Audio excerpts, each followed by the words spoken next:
अंगूठी पैक कर दीजिए। माँ, आपने दोनों अंगूठी इतनी अलग क्यों ली है? एक का डायमंड इतना बड़ा और एक का इतना छोटा। ये बड़ा वाला मेरी आंचल बहू के लिए और ये छोटा वाला प्राची के लिए। अपनी एक बहू के लिए बड़ी डायमंड की रिंग और दूसरी के लिए इतनी छोटी डायमंड की रिंग। शुक्र माना कि मैंने उसके लिए अंगूठी ले ली, वही बड़ी बात है। मेरा तो अभी भी मन नहीं हो रहा कि तेरी और प्राची की शादी हो। वो तो तेरे बाप के कहने पर मैंने इस लव मैरिज के लिए हाँ कहा है। मोहित बेटा, अभी भी वक्त है।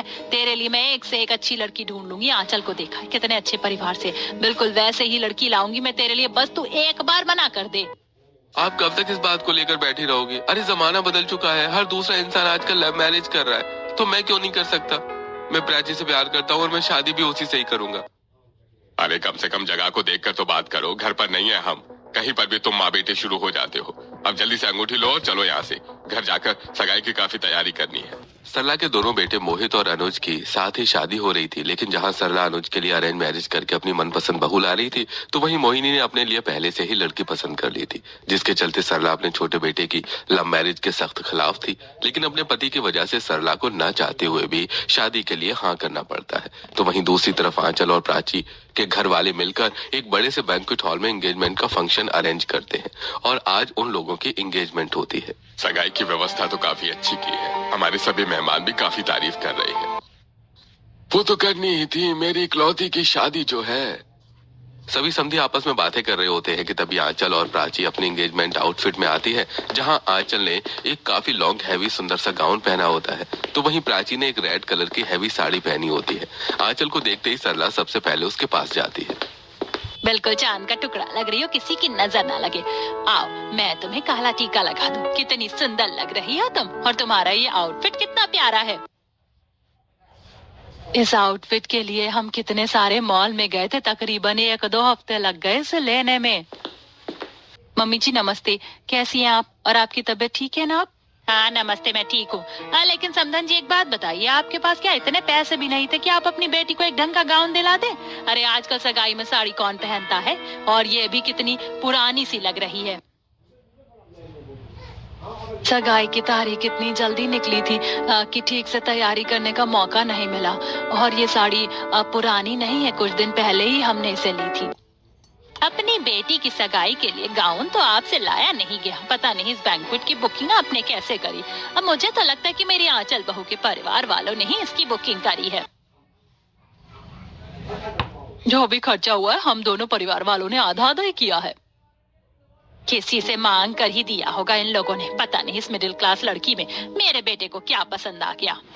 थोड़ी देर में अब सगाई का काम शुरू हो जाता है, जहां अनुज आंचल को एक बड़ी से डायमंड की रिंग पहनाता है, तो वहीं मोहित अपनी मां की ली हुई छोटे डायमंड की रिंग प्राची को पहनाता है। दोनों के हाथों की अंगूठी में इतना फर्क देखकर सगाई में मौजूद सभी मेहमान आपस में बातें बनाने लगते हैं। अरे देख रही हो सरस्वती बहन, दोनों बहू की अंगूठी में कितना ज्यादा फर्क है। अरे ये आंचल है ना, अपनी सास की पसंद से आई है, और ये दूसरी वाली प्राची, इसे तो मोहित लव मैरिज करके ला रहा है। लगता है इसीलिए अरेंज और लव मैरिज वाली बहू की सगाई की रस्मों में इतना ज्यादा फर्क कर रही है। ये सही बात नहीं है। सच में कलयुग आ गया है। अभी तो सिर्फ सगाई हुई है तो ये सब देखना पड़ रहा है, बाकी की शादी की रस्में, शादी, ये सभी बाकी है। और शादी के बाद बेचारी का हाल क्या होगा। अरे मैं तो ये सोच रहा हूँ, अगर ये मेरी बेटी होती तो मैं भी कभी ऐसे घर में इसकी शादी नहीं होने देता। प्राची के माता पिता को भी ये फर्क काफी अजीब लगता है, लेकिन वो कुछ नहीं कहते। जिसके बाद अब आंचल जब अनुज को एक महंगी सी 2 तोले की सोने की अंगूठी पहनाती है, तो ये देखकर सरला, अरे वाह समधन जी, हमने तो आपको सिंपल सी अंगूठी लाने के लिए बोला था और आप 2 तोले की सोने की अंगूठी ले आई। कितनी सुंदर लग रही है। आंचल के परिवार के मुताबिक प्राची का परिवार इतना अमीर नहीं था, जिसके चलते जब प्राची मोहित को 3 ग्राम की एक पतली सी सोने की अंगूठी पहनाती है, तो ये देखकर सरला का मुंह बन जाता है। लो भाई, दामाद के लिए इनके पास इतने पैसे भी नहीं है कि कम से कम आधे या 1 तोले की अंगूठी बनवा दे। 3 ग्राम की अंगूठी कौन देता है।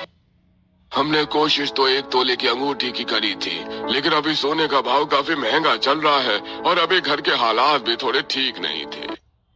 कोई बात नहीं समधी जी, हम समझ सकते हैं, और ये अंगूठी भी अच्छी है, और वैसे भी मोहित को अंगूठियों को इतना शौक नहीं है। चुप करो जी आप, अगर मोहित अरेंज मैरिज करता तो अनुज की तरह उसे भी भारी सी सोने की अंगूठी मिलती। ये 3 ग्राम का छल्ला नहीं। अरे चुप ही करो माँ, हमने भी तो इन्हें छोटी डायमंड की रिंग दी है। जब इन्हें कोई दिक्कत नहीं हो रही है तो आपको क्या हो रही है। मोहित जैसे तैसे करके बात को संभालता है और अब ऐसे ही 1-2 दिन गुजर जाते हैं और आज मोहित और प्राची एक कैफे में मिलते हैं। क्या हुआ प्राची? मैं जब से आया हूँ तब से तुम मुझे परेशान लग रही हो, कुछ बात भी नहीं कर रही हो। कुछ हुआ है क्या घर पर? बताओ मुझे। मोहित, एंगेजमेंट में जो कुछ भी हुआ उसे लेकर मेरे मम्मी पापा काफी परेशान हैं। तुम तो जानते हो ना कि हमारी फाइनेंशियल कंडीशन इतनी ज्यादा ठीक नहीं है। कुछ महीने पहले ही पापा का ऑपरेशन हुआ था, उसमें काफी पैसे लग गए हैं। मैं समझता हूँ प्राची, और तुम फिक्र मत करो, मैं अपनी माँ को समझा दूंगा। हमारी लव मैरिज की वजह से वो थोड़ी परेशान है बस। आई नो मोहित, मैं समझती हूँ, लेकिन प्लीज तुम अपनी माँ को समझाओ। और हाँ, एक जरूरी चीज, मम्मी जी के कहने पर हमने आंचल के परिवार वालों के साथ मिलकर एंगेजमेंट के लिए इतना महंगा बैंक्वेट बुक कर लिया था, लेकिन अब शादी की बाकी की रस्में और सारी चीज अलग होंगी। वो लोग पैसों के मामले में काफी अमीर हैं। इस बारे में मैं भैया से बात करता हूँ। वो आंचल भाभी के परिवार वालों से कह देंगे कि ज्यादा खर्च करने की जरूरत नहीं है, क्योंकि रस्में तो हमारी साथ में ही होंगी। अगर वो कम खर्च करेंगे तो तुम्हारे परिवार के लिए भी ठीक रहेगा। मोहित और प्राची आपस में बात कर ही रहे होते हैं कि तभी प्राची को उसके घर से उसकी माँ का कॉल आता है, जिसे देखकर प्राची जैसे ही घर पहुँचती है। बेटा, अभी उन लोगों का कॉल आया था। वो लोग कह रहे हैं कि हम आंचल के परिवार वालों के साथ मिलकर शादी और उसकी बाकी की रस्मों की तैयारी करें। वो लोग तो सब कुछ महंगा ही करेंगे, लेकिन हमारी इतनी हैसियत नहीं है, तो एक बार मोहित से बात करना। अरे अनुराधा, मैंने तुम्हें मना किया था ना प्राची को इस बारे में बताने से। प्राची बेटा, तू परेशान मत हो, मैंने अपने कुछ दोस्तों से बात करी है, वो जरूर मेरी मदद करेंगे। तुम इस बात पर ध्यान मत दो। ऐसे कैसे ना ध्यान दूं पापा? आप कब तक लोगों से कर्ज लेंगे? माँ, मोहित से इस बारे में मैंने बात करी थी, उन्होंने कहा है कि वो अपने घर वालों से बात करेंगे। आप परेशान मत हो। प्राची जल्दी से मोहित को इन सब के बारे में मैसेज कर देती है, जिसे पढ़कर मोहित जब इस बारे में अपनी माँ सरला से बात करता है तो तेरी लव मैरिज के लिए मैं मान गई ना, एहसान मान। अब तू क्या चाहता है कि एक बेटे की शादी इतनी धूमधाम से और एक की ऐसी? मैंने कह दिया ना कि दोनों की शादी एक ही जगह होगी।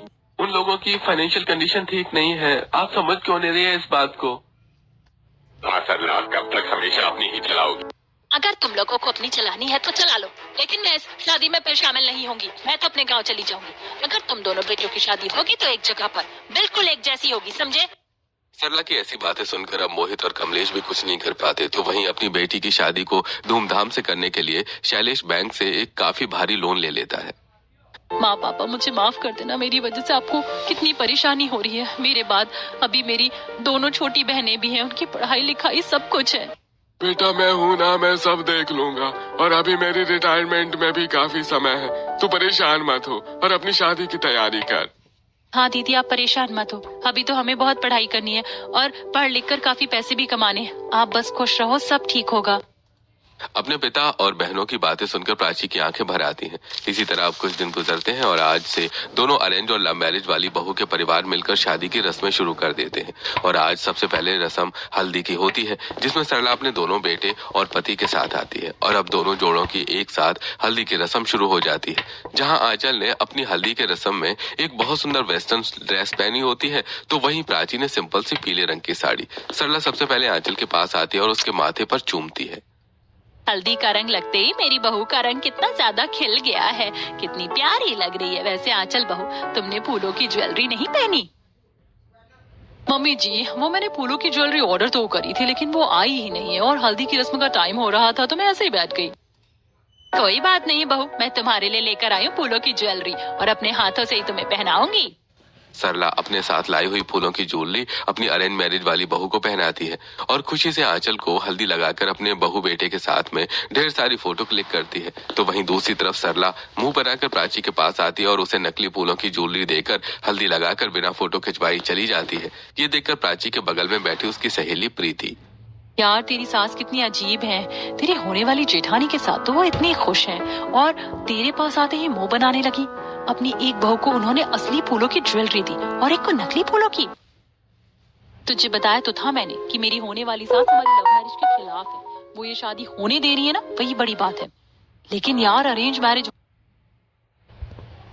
या लव मैरिज, पर तू है तो उनकी होने वाली बहू, उन्हें तेरे साथ ऐसा बर्ताव नहीं करना चाहिए। प्रीति की बात से प्राची रिलेट करती है, लेकिन अब वो क्या ही कर सकती थी। तो वहीं आज हल्दी की रस्म में अपनी बेटी की होने वाली सास का ऐसा बर्ताव देखकर अनुराधा को काफी अजीब लगता है।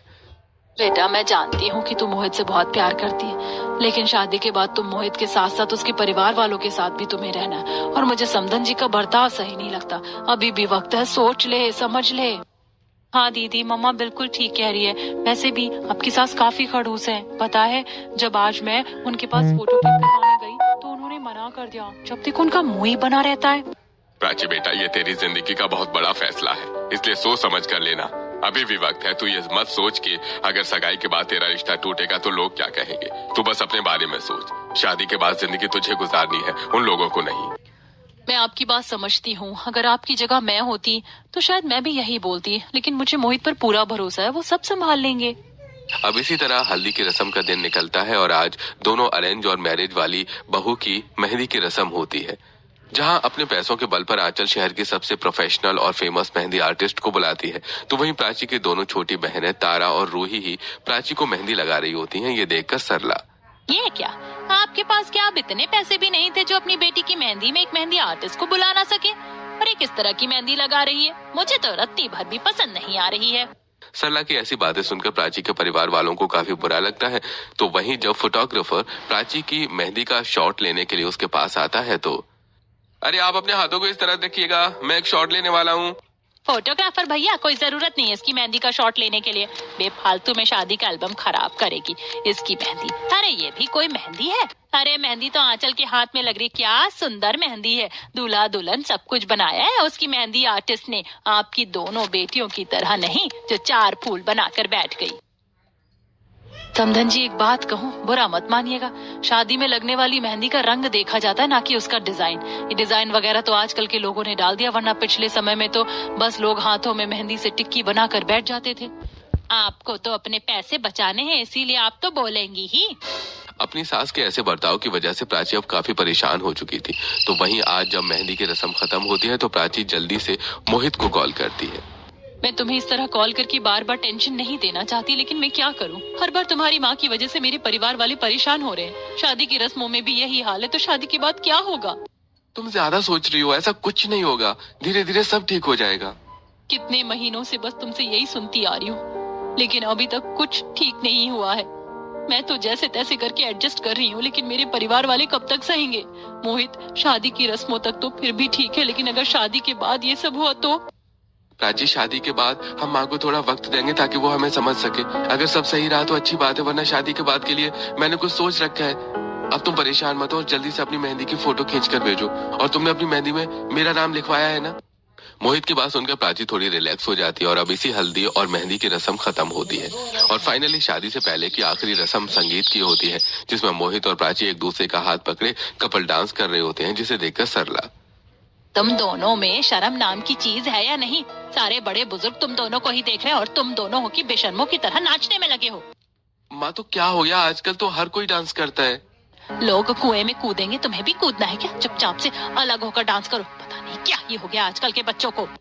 प्राची अब उदास होकर जाकर बैठ जाती है। तो वहीं सरला जब अपनी अरेंज मैरिज वाली बहू के पास आती है और उसे बैठा देखती है तो, चल बहू, तुम्हारा खुद का संगीत है और तुम हो कि यहाँ पे ऐसे बैठी हुई हो। चलो उठकर डांस करो। नहीं मम्मी जी, मुझे डांस नहीं आता और इतने सारे लोग हैं, शर्म भी आ रही है। इन लोगों से क्या लेना देना तुम्हें? चलो उठकर डांस करो, मैं अनुज को बुलाती हूँ, तुम दोनों साथ में मिलकर डांस करना। एक तरफ जहाँ सरला अपनी अरेंज मैरिज वाली बहू का हाथ खुद ब खुद अपने बेटे के हाथ में देकर उन दोनों से कपल डांस करवाती है, तो वहीं दूसरी तरफ सरला अपनी लव मैरिज वाली बहू को कपल डांस करने से मना कर देती है। हाय, मेरे दोनों बच्चे कितने ज्यादा प्यारे लग रहे हैं। अरे भैया, इधर उधर की क्या वीडियो बना रहे हो? मेरे दोनों बच्चों की भी बनाओ। अपनी सास के ऐसे बर्ताव प्राची को काफी ज्यादा परेशान कर रहा था, लेकिन इन सब के बावजूद प्राची चेहरे पर मुस्कान लिए अपनी सास के पास आती है। माँ जी, हम तो डांस नहीं कर सकते, लेकिन आप तो मेरे साथ डांस कर सकती है ना? चलिए ना। अब इस उम्र में मुझसे डांस नहीं होता, तुम जाकर करो, मैं यहीं बैठूंगी।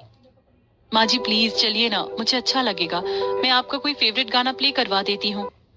प्राची सरला का हाथ पकड़कर उसे डांस के लिए खींचने लगती है, जिससे एकदम से सरला के हाथ में लचक आ जाती है और सरला चिल्लाना शुरू कर देती है। भाई मार दिया रे, तोड़ दिया मेरा हाथ। अरे कमबख्त, क्या बिगाड़ा है मैंने तेरा? सरला को इस तरह चिल्लाता देखकर सभी लोग भागे भागे सरला के पास आते हैं। माँ, क्या हुआ आपको? और आपने अपना हाथ क्यों पकड़ रखा है? तेरी होने वाली पत्नी ने मेरा हाथ मोड़ दिया, देख कितना सोच गया है।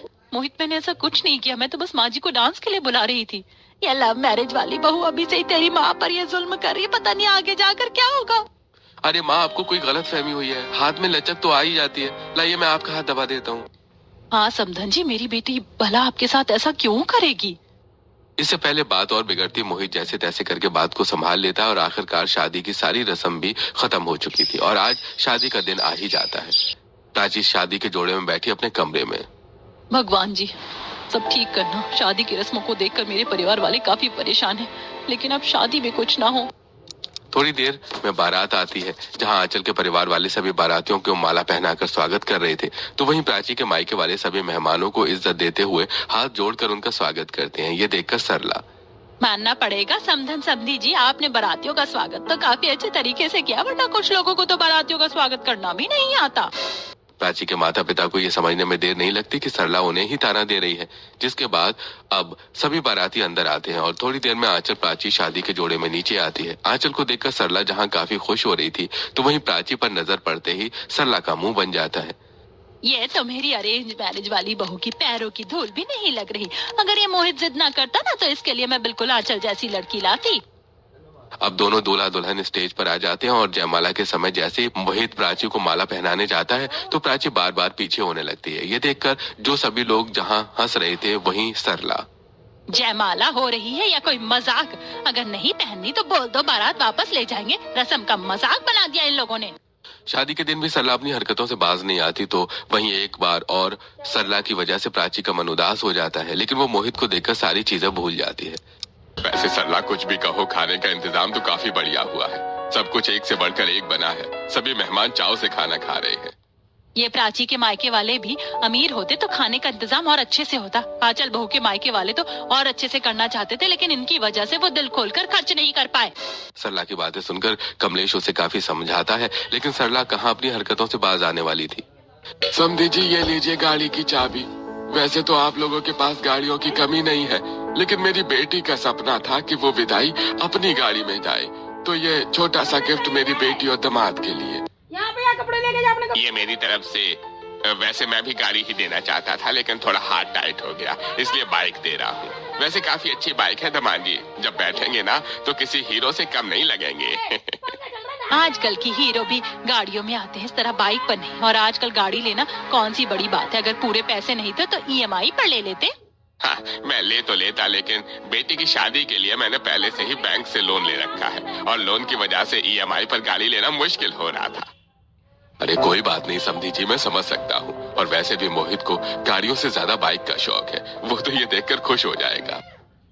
इसी तरह समय गुजरता है और आखिरकार फेरों का वक्त हो जाता है, जहाँ आंचल के मायके वालों ने फेरों के लिए एक काफी बड़ा सुंदर मंडप बनवाया होता है, तो वहीं प्राची के मायके वाले एक छोटा सा मंडप बनवाते हैं, जिसे देखकर फिर से सरला, मंडप में भी इन लोगों ने कितनी कंजूसी करी। क्या ही इज्जत रह गई मेरी मेहमानों में। कभी मंडप, कभी दहेज, तो कभी किसी न किसी चीज को लेकर सरला प्राची के मायके वालों को ताना दे रही होती है, जिससे परेशान होकर अब शैलेश की तबीयत खराब होने लगती है। आप ठीक तो है ना? अब तो चक्कर नहीं आ रहे? आपको नींबू पानी मंगवाऊं मैं आपके लिए? अब मैं ठीक हूँ।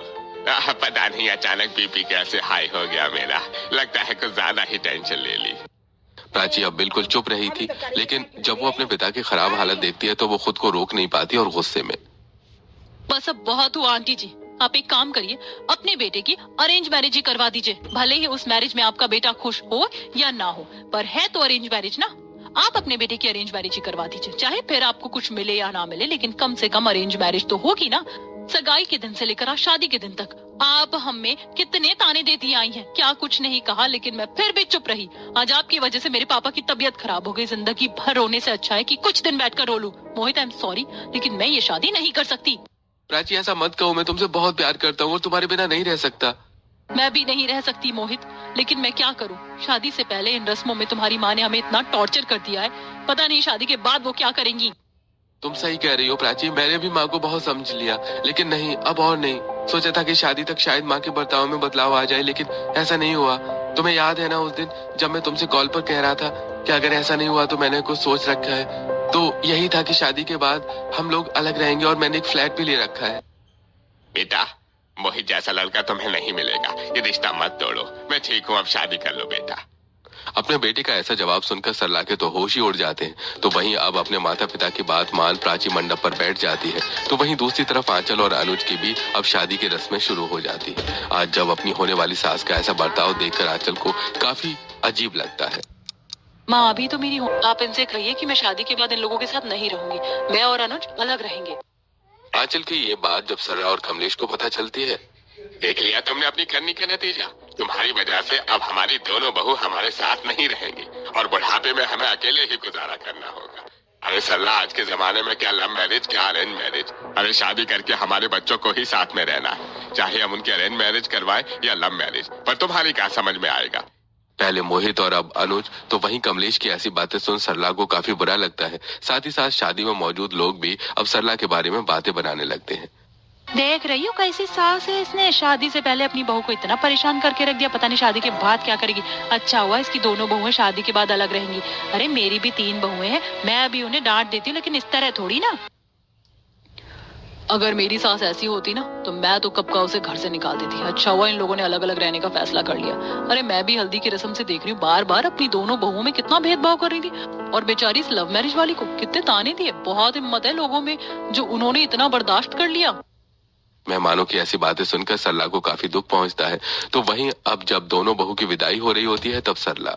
प्राची बेटा, मैं तुमसे माफी मांगती हूँ। पता नहीं आज के जमाने में भी मैंने कैसे 100 साल पुरानी वाली सोच रखी। मुझे इस तरह का सुलूक नहीं करना चाहिए था। तुम्हारे और तुम्हारे परिवार वालों के साथ मेरी वजह से तुम्हारी शादी की सारी रस्में खराब हो गई। मेरी वजह से आप कितने दुखी रहे, पर फिर भी आप लोगों ने मुझे कुछ नहीं कहा, और आज जो कुछ भी तुमने मुझे कहा वो सब सही कहा। मुझे माफ कर दो। तुम दोनों को अलग अलग रहने की कोई जरूरत नहीं। अब से मैं तुम दोनों बहुओं में कोई भी भेदभाव नहीं करूंगी। सरला जी, आपकी तरह मैं भी एक माँ हूँ और मेरी नजरों ने आपको परख लिया। आपको सच में अपनी गलती का एहसास है। मैं बस आपसे यही कहना चाहूंगी कि अगर मेरी बेटी से कभी गलती हो जाए तो उसे डांट देना, लेकिन आखिर में जब आप एक माँ की तरह उसके सर पर हाथ फिराएंगी ना, तो वो अगर आपसे नाराज भी होगी ना तो आपके गले लग जाएगी। बस आप मेरी बेटी को माँ जैसा प्यार देना। एक माँ की ऐसी बातें सुनकर सभी की आंखें भर आती हैं। जिसके बाद अब सरला अपनी दोनों बहू को खुशी खुशी घर लाती है और उनका एक जैसे ही धूमधाम से गृह प्रवेश करती है। शादी के बाद अब दोनों बहू की मुंह दिखाई की रस्म होती है। अपनी सास के अच्छे बर्ताव के बावजूद भी प्राची मन ही मन कहीं न कहीं परेशान होती है। वैसे तो मेरी सास ने मुझसे माफी मांगी और उन्होंने कहा कि अब वो भेदभाव नहीं करेंगी, पर क्या पता वो सब झूठ हो। लोगों के ताने सुनकर उन्होंने ये नाटक किया हो। हे भगवान, जैसा मैं सोच रही हूँ ऐसा कुछ भी ना हो। प्राची मन ही मन काफी परेशान हो रही होती है कि तभी सरला आती है और अपनी दोनों बहुओं को बिल्कुल एक जैसा शगुन देती है और प्राची को गले लगाती है। प्राची बेटा, मैं जानती हूँ तुझे अभी भी मुझ पर पूरा भरोसा नहीं हुआ है, लेकिन तू भरोसा कर, अब मैं तुझ में और आंचल में कभी कोई भेदभाव नहीं करूंगी। मुझे सच में अपनी गलती का एहसास हो गया और अब तुम दोनों मेरे लिए एक बराबर हो। और हाँ, मैं तुम दोनों की सास से पहले तुम दोनों की माँ हूँ, इसीलिए कोई भी परेशानी हो या कुछ भी हो तो मुझे बेझिझक बोल सकती हो, बिल्कुल वैसे ही जैसी अपनी माँ को कहती थी। मैं बता नहीं सकती आज मैं कितनी ज्यादा खुश हूँ। मैं तो मन ही मन कितनी ज्यादा परेशान हो रही थी। मैं भी आज से आपको कभी कोई शिकायत का मौका नहीं दूंगी और एक बहू से पहले आपकी बेटी बनकर दिखाऊंगी। हाँ माँ जी, मैं भी आपको हमेशा एक बेटी बनकर ही प्यार दूंगी और घर की सारी जिम्मेदारियां अच्छे से संभालूंगी। अपनी दोनों बहू की बातें सुनकर सरला की आंखें भर आती हैं और अब वो उन्हें गले से लगा लेती है। और उस दिन के बाद से सरला अपनी दोनों बहू में किसी भी तरह का कोई भेदभाव नहीं करती और हंसी खुशी अपनी दोनों बहू के साथ रहती है।